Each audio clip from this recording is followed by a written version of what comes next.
Бүгін сақтандырушылар күніне орай Қазақстанның сақтандыру нарығы өткен 8 айдың қорытындысы, беталыс, проблемалар және саланың келешегі атты баспасөз мәслихаты өтті.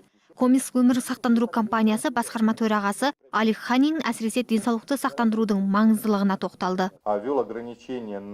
Қалай болғанда да Қазақстанда міндетті медициналық сақтандыру үлгісі денсаулық сақтау саласында түбегейлі реформалар жасап, көрсетілетін қызмет сапасын арттырған жағдайда ғана тиімді жұмыс істемек. Алайда денсаулық үшін әркімнің өзі жеке жауап беретініне ұмытпауға болмайды. Ал Қамқор сақтандыру орталығының басшысы Дидар Ушбаев адамдардың сақтандыруға аса жауапкершілікпен қарамайтындығын айтады. Оның айтуынша денсаулық пен адам өміріне бастап жылжымайтын мүлікке дейін сақтандыруды заңда тағы бір қарастырған жөн екен.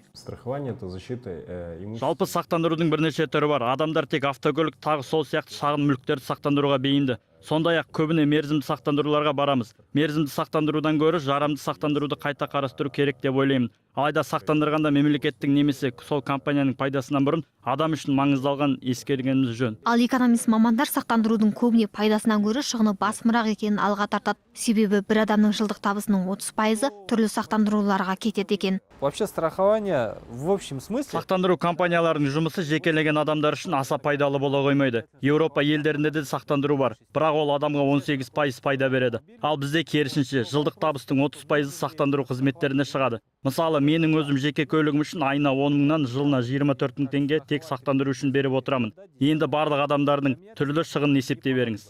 Қыркүйек айындағы есеп бойынша Қазақстан жалпы сақтандыру саласында жұмыс істейтін сақтандыру компаниялары 144 миллиард теңге көлемінде сақтандыру сыйақысын жинақтаған. Бұл көрсеткіш өткен жылдармен салыстырғанда біршама жоғары деңгейге көтерілген. Алайда жиналған қаражат мәжбүрлі түрде сақтандыру тәсілінің нәтижесі екенін ескерсек, халық арасында бұл жүйені өз еркімен қабылдаушылар саны көп деуге келмейді. Ақбота Мұсабекқызы, Дәурен Әбішев, Қазақньюс, Алматы.